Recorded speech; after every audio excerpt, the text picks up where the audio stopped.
Just working. All right, let's go to the league that I follow the most, the Big 12, first of all, because this is getting a little bit interesting here. Number one ranked league in Ken Palm, really good top to bottom, except for my poor, struggling West Virginia Mountaineers who lost again last night. They can't get it right.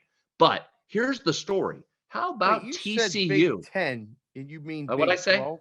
Big 12. Big 12. Thank you. I mean, that's Thank just for all the experts that are going to watch the show, and they're going to be like, "This guy don't even know what conference he's talking about." I just want to make sure that Thank you. say Good the Big clarification. 12. Yeah, no problem. Good catch. I was going to say, because the Big 10 ain't the best conference. If you were No, going to Big say that, 12.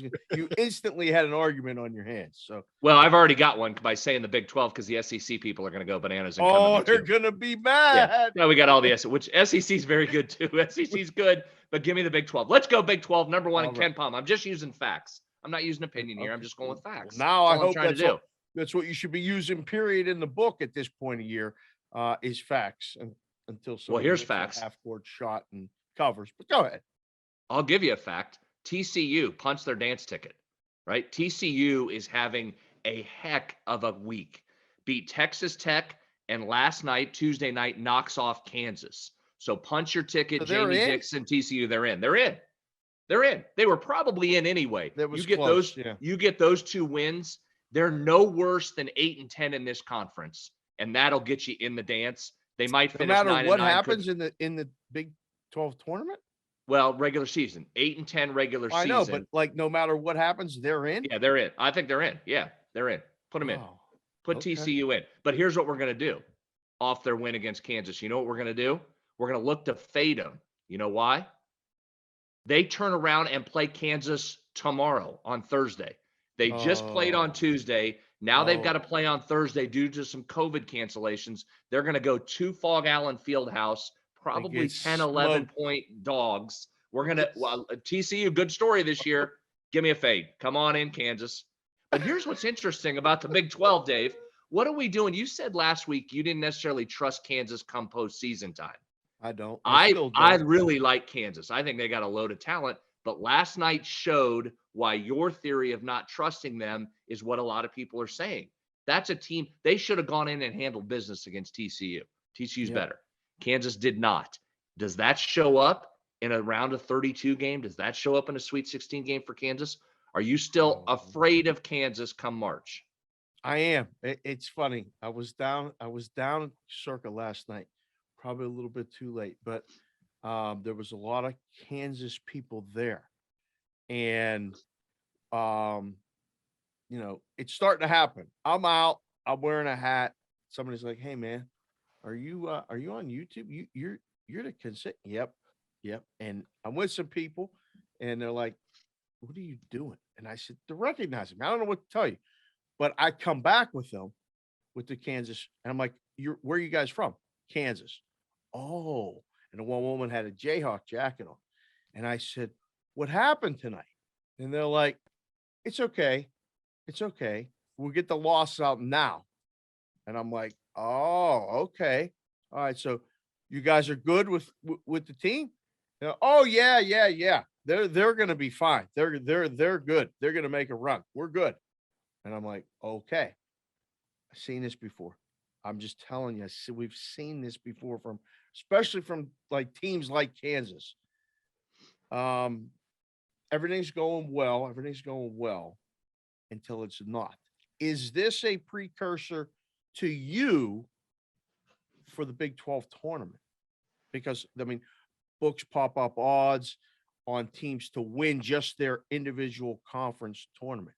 They're not up long. Talked about it with Peralt on Bostonian versus the book yesterday. Talked about it with WinBet senior trader Matt Lindeman, a good friend of mine. Not a lot of people bet these things. There's a lot of opportunity there. Is Kansas not only a play on tomorrow, they're going to smoke TCU after that, but do they win the Big 12 tournament, which I believe is played in Kansas City?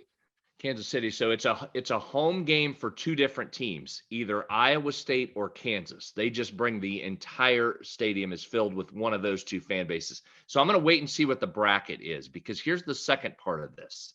Here's the second part of the Big 12. Baylor continues to really impress me. I mean, I'm going to tell you what, they have fought through injuries. Now, What's happening with LJ Cryer, the guard? Do they get him back? And I still contend somewhere along the line, the loss of Jonathan Chenoweth Chachua, and I just want to say his name, Man, Chenoweth say Chachua. it again. Jonathan Chenoweth Chachua. Oh, The so loss good. of him, Dave, I'm telling you that's going to show up somewhere. So I am still uneasy with Baylor, 14-1 to win the national championship. Same odds as Kansas, but man, they had a good weekend. They beat Kansas at home, turned around 48 hours later, went into Austin, Texas against a good defensive team in the Longhorns and beat them. Baylor is doing it again. Injuries. If they get guys back, Chenoweth Chachua is not coming back. If they get Cryer back, look out for Baylor here. They're really good.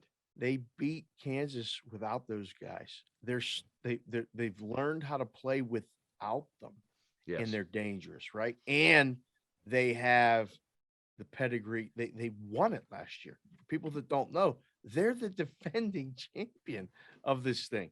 So they've played in these tough games. He's coached in those tough games. My concern just with the Big 12 in general is I watched a lot of the Baylor game Monday night while I was on with Sports Grid. I was watching it, waiting for the games to go over. So many games go under. They don't like you. If I need a bucket, I'm trying to draw up a play, put you ideally in the corner, and you knock down a three. We know where to go to get a basket and to get points, to stop runs, and who to go to. Does Baylor have that when they need to score 70 to win whatever game they're going to play? Can they do it? Because the Big 12 in general is a defensive conference. I mean, the games go under. I talked to Big T, producer, back on Game Within the Game. They don't score. You're looking at something, aren't you? Yeah, ninth in the country in offensive efficiency. Here's their last 4, 6, 8, 10 wins. Okay. 77, 65, 74, 81, 75, 80, 72, 66, 80, 68, and that's it. So 67. So here's the thing. I think this. I mean, they're talking about. They're 10th nationally in defense. So your point's valid in terms of a who gets you a bucket type of deal. They had so many multiple guys last year in the backcourt that could do that. I mean, James Akinjo's really good. Flagler's back. He can get you buckets. And then there's just a mismatch of Matthew Meyer, Kendall Brown, Jeremy Sohan.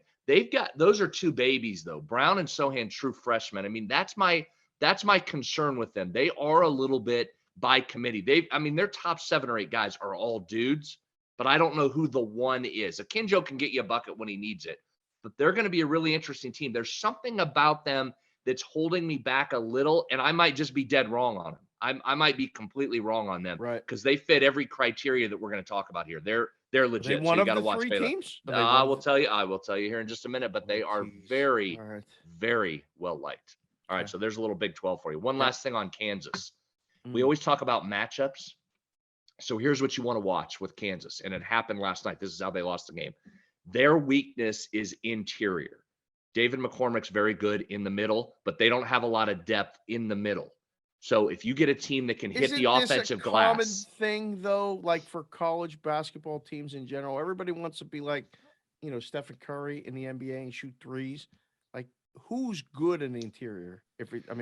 Not this team, but we'll get to that in a second. I'll get to one that's good in the interior coming up here. I'll tell you somebody that is. But in this particular case, the weak in the interior, where that gets you is if you face a team that's great on the offensive glass and you could get pounded with second chance. That's what happened last night. TCU is one of the elite offensive rebounding teams in the country. They killed Kansas last night on the offensive glass. There's your game. So when you're talking about matchups, we're going to talk macro here with these teams. But then when we get into individual matchups, if Kansas gets draws against teams that aren't good on the offensive glass, I'm going to like Kansas a lot more. If they run up against a team that can pound you inside and get on the boards, then I'm going to fade Kansas. So a lot of this macro stuff goes away when you talk individual matchups, and we'll do that as the season wears on here. And we can't really talk about that right now because we don't know the individual matchups. It's a unique thing about, March in the tournaments, you don't know who you're playing until the next day. Or, you can set up the bracket and you can have this, this, this, and this. But I mean, even back in the day in the risk room, the turnaround was immediate. You had Yeah. to have numbers prepared for either opponent in the bracket and then turn it up and then boom, take bets on it because you only had a day to really take bets on this stuff because then they were playing. So it's a fun time of year for everybody, but for the basketball guy or girl, this is, I mean, talk about it, this is a Super Bowl. This is a couple weeks where you can actually, have an advantage, make your own number, have an idea, look at these metrics that you're looking at specifically and go, I got a shot. I like this matchup. Yeah, and I think that's what you're trying to do is try and identify one niche like that. Okay, TCU is very good on the offensive glass. Kansas is not. I like TCU. You're going to have to move quickly and find that advantage, but those are the things you're trying to look for. So we'll keep highlighting those as we move throughout the tournament and we get individual matchups. Thank you for watching this video. If you liked it, click on another video right here on the screen. And if you really liked it, consider subscribing below.